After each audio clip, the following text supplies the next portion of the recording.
Disgrace.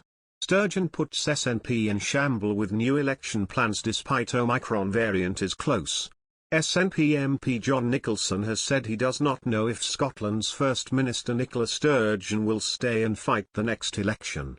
SNP MP John Nicholson hopes that Nicola Sturgeon will fight the next election and continue as Scotland's First Minister.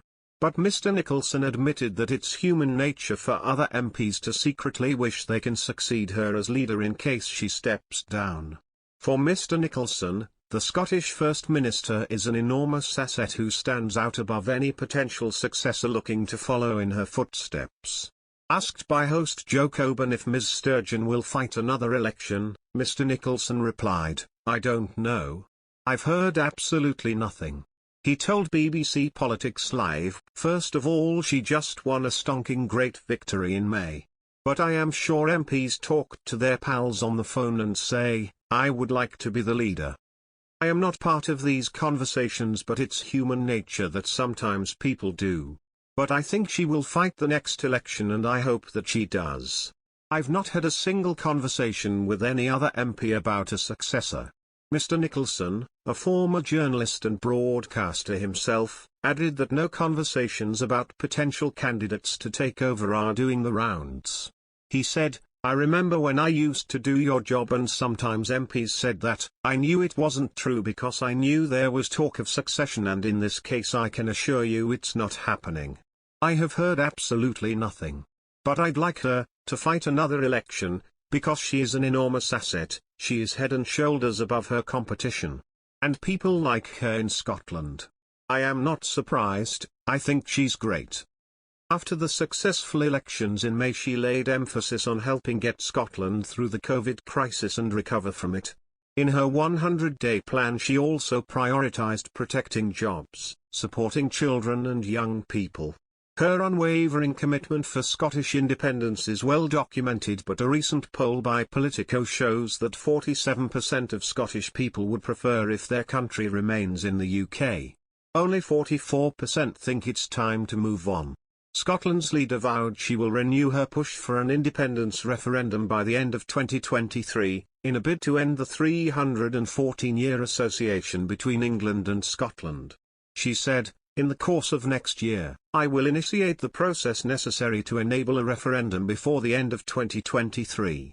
And just as importantly, our party will set out afresh the positive case for independence." If in 2016, 52% of UK voters opted to leave the UK, 62% of Scots were in favour of remaining, and Sturgeon has always stated that Scotland had been forced out of the EU against its will. British Prime Minister Boris Johnson is against the idea of Scotland becoming an independent country and leaving the UK, and has repeatedly rebuffed SNP calls for an independence referendum. In another interview, the First Minister announced on Monday her campaign for Scottish independence will resume in earnest in the spring.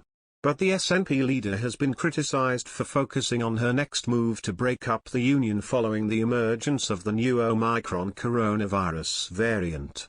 Scottish Tory leader Douglas Ross branded it a disgrace, while Scottish Labour Deputy Leader Jackie Baillie said it was deeply disappointing and irresponsible.